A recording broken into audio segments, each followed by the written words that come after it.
Welcome back to Kaguya-sama Love is War anime review episode number 14. This one being the 31st episode of the series, which is basically called under three different titles. Miko Iino Can't Love Part 1. Students wish to discuss the cultural festival. Miko Shirogane wants to blow it up. Yes, this is seriously the title of the episode. And this episode covers chapters 115, 116, and 118. Yeah, kind of begs the question, why in the world am I covering the early stuff? I don't know, maybe they might cover for a future OVA. Who the heck freaking knows? So, what happens in these three segments? The first one is simply put that you and Miko are basically asked by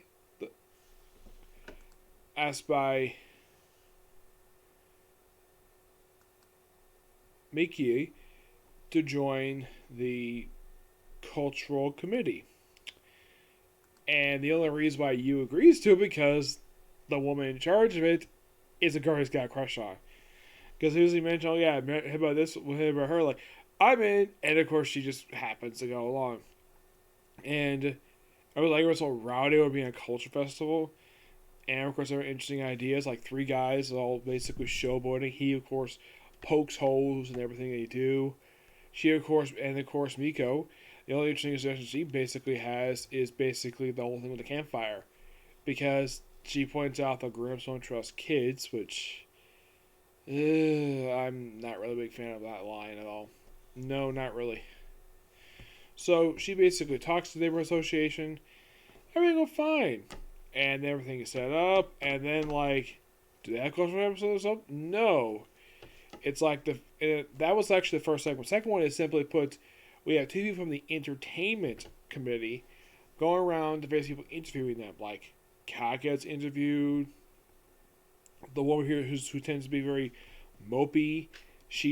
Apparently she's from the astronomer. I've never seen her before in the series. You usually see in the opening title sequence. I don't know. I've never seen first mention of the astronomy club. She's interviewed. Toma, she's the woman in charge of the cultural committee. She's interviewed. Last person interviewed in the thing is the president of the student council.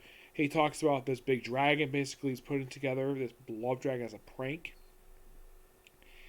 And that's basically it. It's interesting to say the least.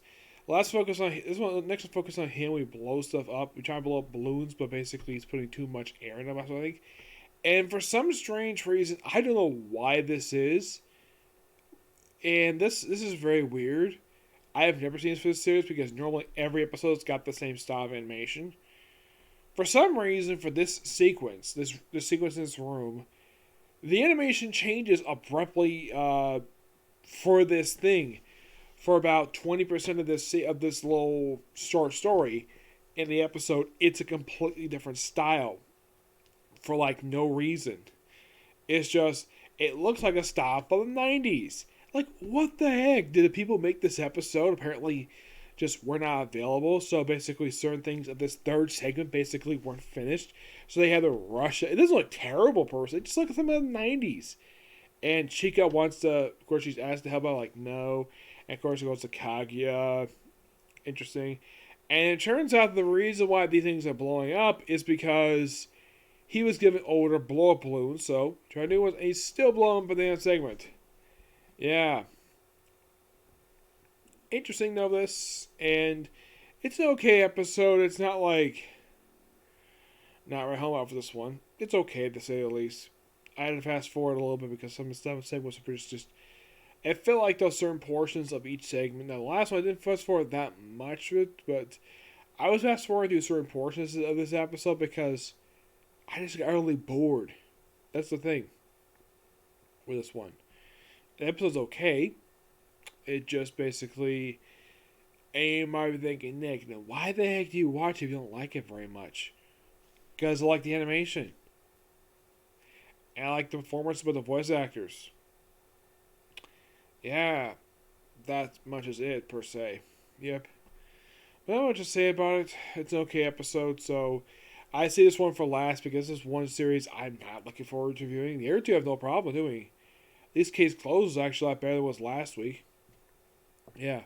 So with this is pretty much it for this particular review. And I have no other videos planned for today. So tomorrow, expect reviews for My Hero Academia. Well, we do each other manga, obviously. One Piece, Boruto, and maybe a Comic Corner. And that'll probably be it for tomorrow, okay? Next video. Bye.